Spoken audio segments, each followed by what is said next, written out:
Assalamualaikum warahmatullahi wabarakatuh. How are you, my lovely student? Today Bunda Fatima want to explain about kisi-kisi pas 1 ya, khusus untuk tematik PKN kelas 3. Baiklah. Nah, di sini ada 9 poin kisi-kisi pas 1 tematik PKN.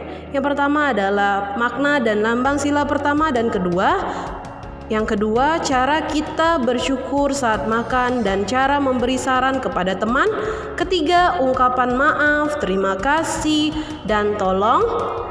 Yang keempat, tugas pekerjaan yang ada di lingkungan rumah. Yang kelima, cara berbuat baik kepada makhluk hidup. Yang keenam, pengertian musyawarah, gotong royong, tolong menolong, dan rendah hati. Ketujuh, manfaat musyawarah, gotong royong, tolong menolong, dan rendah hati. Yang kedelapan, contoh musyawarah, gotong royong, tolong menolong, dan rendah hati.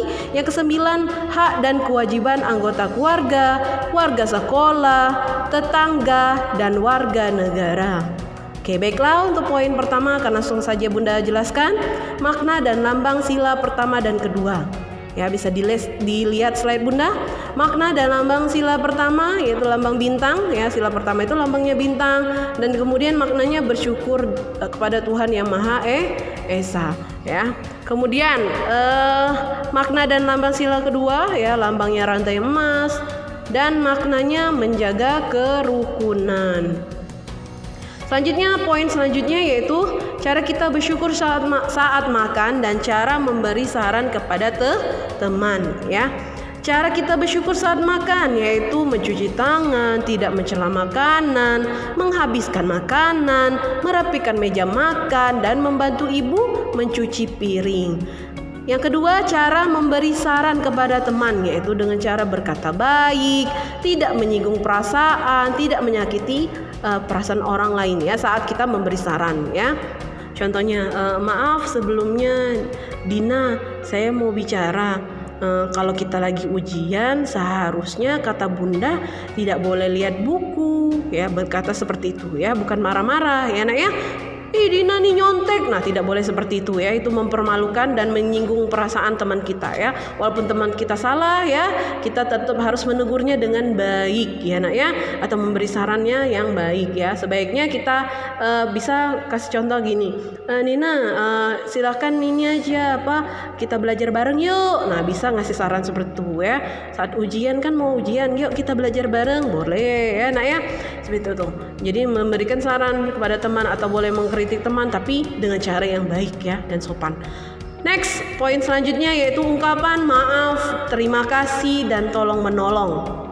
Jadi ungkapan maaf ini digunakan saat kita berbuat kesalahan, ya Nak, ya. Contohnya, maaf Bunda Fatima, saya lupa bawa PR PKN, ya. Contohnya seperti itu. Jadi ada kata maaf di situ, ya, karena kita berbuat salah, kita lupa bawa PR-nya, ya. Jadi kita minta maaf ke guru kita. Kemudian yang ketiga, ungkapan terima kasih, ya, digunakan saat kita diberi hadiah atau bantuan oleh orang lain. Contohnya, terima kasih telah membantu saya mengangkat barang-barang ini, ya, kita mengucapkan terima kasih ke teman kita karena dibantu bawa buku, ya, bawa buku banyak, ya, misalnya. Nah, dibantu sama teman kita, maka kita setelah dibantu, ya, kita mengucapkan terima kasih, ya. Jangan lupa mengucapkan terima kasih, ya Nak, ya. Kemudian ungkapan tolong, ya, digunakan saat kita meminta bantuan orang lain, ya. Contohnya, tolong tutup jendela itu, misalnya jendelanya agak keras, ya, agak susah. Jadi kita minta tolong, Bunda, tolong tutup jendela itu, ya, kena keras, ya. Ada yang buka terus lupa untuk menutupkannya, sedangkan jendelanya tuh agak keras misalnya, ya, jadi agak sulit, ya. Atau jendelanya tuh tidak terjangkau sama kalian, ya. Bisa minta tolong ke orang lain, ya, atau orang yang lebih dewasa. Next, poin selanjutnya yaitu tugas pekerjaan yang ada di lingkungan rumah, ya. Ada banyak pekerjaan yang ada di sekitar rumah kita ya nak ya. Contohnya petugas kebersihan, bertugas mengambil sampah ya yang ada di setiap komplek setiap rumah yang ada di komplek tersebut. Kemudian petugas keamanan dan polisi atau TNI ya bertugas mengamankan lingkungan masyarakat dan lingkungan dan warga negara ya dari negara lain ya. Kalau TNI itu tugasnya menjaga warga negara Indonesia ya dari negara lain ya, dari ancaman negara lain ya atau orang lain, atau bisa juga TNI itu digunakan untuk membantu ya yang sedang ada pertempuran ya di luar negeri ya, seperti di Suriah, di Israel ya dan lain-lain. Ada juga beberapa TNI kita yang ditugaskan ke sana ya untuk bertugas membantu negara yang sedang mengalami kesulitan ya. Next, selanjutnya dokter atau petugas kesehatan kayak nurse ya, kayak suster ya, itu bertugas menjaga kesehatan masyarakat ya. Jadi dokter tugasnya untuk merawat ya dan membantu untuk warga negara untuk tetap sehat ya anaknya. Jadi kita bisa minta tolong sama dokter kalau kita sakit ya, kita berobat ke dokter atau ke puskesmas bisa. Next, selanjutnya Pak RT atau Pak RW bertugas menjaga ketentraman warganya ya. Ada masih banyak ya nak ya. Kalau Bunda ceritakan ini nggak ada habisnya ya. Jadi silakan kalian lihat sekitar lingkungan kalian ya, apa profesi tetangga kita atau yang ada di sekitar kita ya, selain dari yang Bunda sebutkan. Maka kita harus tahu tugasnya apa orang tersebut. Oke, next poin selanjutnya yaitu cara berbuat baik kepada makhluk hidup. Ada 3 di sini ya Bunda bagi. Cara berbuat baik sesama manusia dengan saling menolong ya, kemudian menghargai, menghormati sesama manusia. Begitu cara berbuat baiknya. Kemudian juga kalau kita ada makanan, kita kasih tetangga kita ya, atau kita kasih teman kita makanan. Kalau ada teman butuh bantuan, kita tolong ya. Yang kedua yaitu cara berbuat baik kepada hewan ya, hewan peliharaan atau hewan yang ada di sekitar kita boleh ya. Memberi makan hewan tersebut, bermain bersama dia ya, bermain dengan hewan dan tidak memukulnya ya, tidak menyakitinya, tidak boleh nendang-nendang atau yang menyakiti kucing kita atau peliharaan kita ya, ayam kita ya. Dan kalau misalnya kucing biasanya dimandikan ya berapa bulan sekali. Nah, kita juga bisa membandingkan hewan peliharaan kita ya. Oke, next yang ketiga yaitu cara berbuat baik kepada tumbuhan. Dengan cara apa? Menyirami tanaman secara teratur, tidak merusaknya, tidak boleh metik-metik daunnya sampai habis ya, sehingga tanamannya ya tidak bisa dia memasak makanannya sendiri ya, karena daun yang kita ambil itu ya merupakan cara dia untuk memasak makanannya sendiri ya. Jadi kalau kita ambil maka tumbuhan kita akan mati ya, kekurangan nutrisi ya, jadi dia mati ya, tidak boleh ya. Itu merusaknya.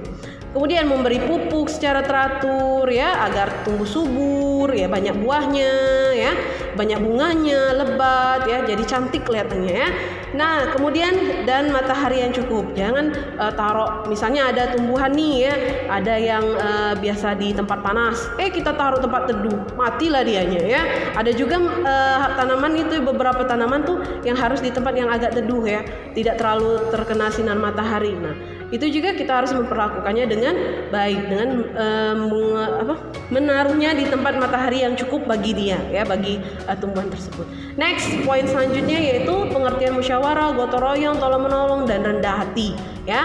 Musyawarah adalah kegiatan berkumpul untuk memecahkan suatu masalah dan menyatukan pendapat ya. Kemudian ada gotong royong, berarti mengerjakan sesuatu bersama-sama ya, contohnya. Nanti ada contohnya di bawah ya. Terus tolong menolong adalah saling menolong sesama manusia. Hidup sederhana adalah hidup yang tidak berlebihan dalam menggunakan harta yang dimiliki ya. Poin selanjutnya itu manfaat musyawarah, gotong royong, tolong menolong dan rendah hati. Manfaat musyawarah menjaga ketentraman, keadilan, terjalinan kebersamaan dan mufakat bersama. Kemudian manfaat gotong royong saling membantu, kerjasama, kekeluargaan, kasih sayang, meringankan pekerjaan dan kesatuan ya. Manfaat tolong menolong menjaga kerukunan, persahabatan erat, meringankan beban orang lain, pekerjaan menjadi lebih ringan dan cepat selesai ya. Keempat itu manfaat hidup sederhana, menjadi orang yang rendah hati, berjiwa sosial, saling membantu, senang membantu orang lain, dan tidak sombong ya. Kita merasa tetap diri kita rendah ya, karena di atas langit masih ada langit ya nak ya. Dan kita tidak boleh sombong, karena yang hanya punya hak untuk sombong itu cuman Allah ya, Allah Subhanahu wa taala, Tuhan kita ya, cuman Dia yang boleh sombong ya. Kalau manusia dan makhluknya tidak boleh sombong ya. Next, selanjutnya contoh musyawarah. Nah, ini contoh musyawarah gotong royong, tolong menolong dan rendah hati.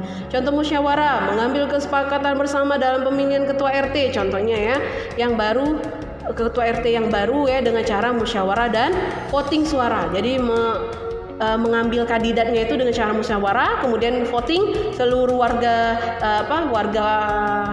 masyarakat di RT tersebut ya, memilih siapa yang terbaik untuk jadi ketua RT. Kemudian contoh gotong royong, membersihkan selokan dan sungai bersama-sama ya. Jadi bersama-sama, gotong royong itu pasti dilakukan kerjanya bersama-sama dan banyak orangnya. Kemudian contoh tolong menolong ya, menolong teman yang terjatuh, membantu ibu membawa barang belanjaan ya, seperti itu ya contohnya, dan banyak lainnya. Contoh hidup sederhana, membeli makanan secukupnya, memilih barang yang penting yang akan dibeli, dan tidak sombong dengan apa yang sudah kita miliki, karena apa yang sudah kita miliki itu adalah sebagiannya ada hak orang lain juga ya. Kalau kita punya uang banyak ya, 100 juta, maka di situ ada juga hak orang lain. Jadi kita harus infakkan atau sedekah ya nak ya. Kemudian dan jangan lupa, semua itu adalah milik Allah ya. Kalau Allah ingin mengambilnya dalam sekejap saja ya, bisa jadi uang tersebut hilang atau apa. Nah, itu cara Allah ya untuk mengambilnya ya. Jadi kita tidak boleh sombong dengan apa yang kita punya. Next, selanjutnya hak dan kewajiban anggota keluarga, warga sekolah, tetangga, warga dan warga negara. Ya, di sini Bunda akan sebutkan contohnya aja langsung ya. Kalau hak sudah tahu ya, hak yang kita dapatkan, kewajiban yang kita harus lakukan ya. Hak dan kewajiban anggota keluarga yang nomor 1. Hak dan kewajiban anak yaitu bersekolah dan belajar ya. Haknya itu bersekolah ya, dapat pendidikan dan tugasnya belajar dengan giat. Kemudian hak orang tua mendapatkan kasih sayang dari anggota keluarga lain, kewajibannya memenuhi kebutuhan keluarganya. Kemudian yang kedua, hak dan kewajiban warga sekolah, hak siswa yaitu mendapatkan pengajaran, pendidikan dari gurunya ya. Kemudian kewajibannya adalah mematuhi aturan sekolah ya, masuk tepat waktu, pakai seragam dan lain-lain ya, seperti itu contohnya. Hak guru ya, yaitu dihormati oleh siswanya. Kewajiban guru yaitu mendidik siswanya dengan baik ya, jadi mendidik dan mengajar. Jadi guru-guru itu tidak hanya mengajar ya, nak ya. Belajar matematika ayo, ini tidak hanya mengajar tapi juga mendidik ya, mendidik karakter kalian menjadi anak Islam yang sangat baik, sangat soleh ya. Itu juga termasuk tugas para guru ya, nak ya. Selain dari pengajaran kayak misalnya hafalan ya, baca Quran, belajar bahasa Inggris, bahasa Indonesia, PKN dan lain-lain ya. Selain dari itu kita juga bertugas untuk mendidik kalian menjadi anak yang soleh, berakhlak mulia. Ketiga, hak dan kewajiban dalam bertetangga. Hak tetangga yaitu dijenguk saat dia sakit. Kewajiban tetangga yaitu mendapatkan dijenguk itu kewajiban, haknya adalah mendapat waktu istirahat dengan baik. Kewajiban tetangga adalah dijenguk saat dia sakit ya. Kemudian hak mendapat giliran bermain dan kewajibannya adalah merapikan taman setelah bermain ya. Kemudian hak dan kewajiban warga negara. Hak warga negara yaitu mendapatkan fasilitas umum, layanan fasilitas umum ya, seperti yang kita baru bahas pekan lalu ya, barusan Bunda jelaskan yang terakhir kita belajar ya. layanan kesehatan, keamanan, transportasi umum, ya, jalan raya dan lain-lain. Kemudian kewajibannya yaitu merawat fasilitas umum tersebut dan tidak merusaknya. Jadi kalau kita mendapatkan fasilitas seperti kayak pemberhentian bus, ya, halte bus, ya, berarti kita wajib menjaga dan merawatnya, ya. Nah, tidak boleh buang sampah sembarangan, tidak mencoret-coret halte, ya, sehingga terkesan kumuh dan kotor, ya. Kita harus merawatnya. Kemudian puskesmas, ya, kita berhak mendapatkan hak untuk layanan kesehatan, tapi kita juga punya kewajibannya yaitu menjaga kebersihan di puskesmas, ya, dan tidak boleh mengganggu orang lain, ya, di layanan puskesmas itu. Misalnya kita nggak mau ngantri, ya, kita nyerobot aja, itu tidak boleh, termasuk itu merusak, ya. Dan tidak boleh mengganggu orang lain, ya, saat menggunakan fasilitas umum, karena fasilitas umum adalah milik bersama, ya, bukan punya saya sendiri, ya. Pun saya bayar kok, ya, walaupun kamu bayar kan orang lain juga punya hak yang sama, ya, anaknya. Jadi kita tetap harus menjaga dan tidak merusaknya dan menghormati sesama sesama warga negara, ya. Oke, selanjutnya terakhir, ya, Bunda ingin kasihkan I want to give you a little message of Islamic character building today. Tinggalkanlah yang meragukanmu pada apa-apa yang tidak meragukanmu. Sesungguhnya kejujuran lebih menenangkan jiwa, sedangkan dusta menipu akan menggelisahkan jiwa, ya. Jadi di sini Bunda mohon untuk kalian, ya, tetaplah menjadi anak yang soleh, anak Bunda Fatimah yang soleh, ya. Tidak boleh mencontek, ya. Silakan lihat kisi-kisi Bunda, penjelasan Bunda, boleh diulang-ulang kembali, ya, kalau tidak mengerti atau Bunda jelasinnya kecepatan, ya. Bisa dibaca juga teksnya, ya, kalau penjelasan Bunda kurang paham, ya. Dan tidak boleh ada yang buka YouTube, nanya orang tua, ya, kemudian buka Google dan lain-lain, ya, buka link-link yang lain, ya, tidak boleh, ya. Silakan kerjakan sendiri, tetap berjuang, ya, dan juga harus percaya diri atas jawaban kita, ya. Apapun yang terjadi, nak, Bunda lebih menghargai kalian yang berakhlak mulia dibandingkan dengan cerdas. Karena cerdas itu mudah, nak, pinter itu mudah, nak, dengan belajar aja, ya. Tapi menjadi anak soleh itu banyak sekali cobaannya, ya. Jadi Bunda minta untuk anak-anak Bunda, ya, untuk menang, ya, melawan setan dengan cara bersikap jujur saat ujian, ya. Okay, I think that's all I can tell you for this time being. I'm sorry if I made any mistakes. Don't forget like and subscribe my channel. Bantu juga, ya, sekalian, ya, yang belum subscribe, ya, atau like video Bunda, silakan. Okay, thank you.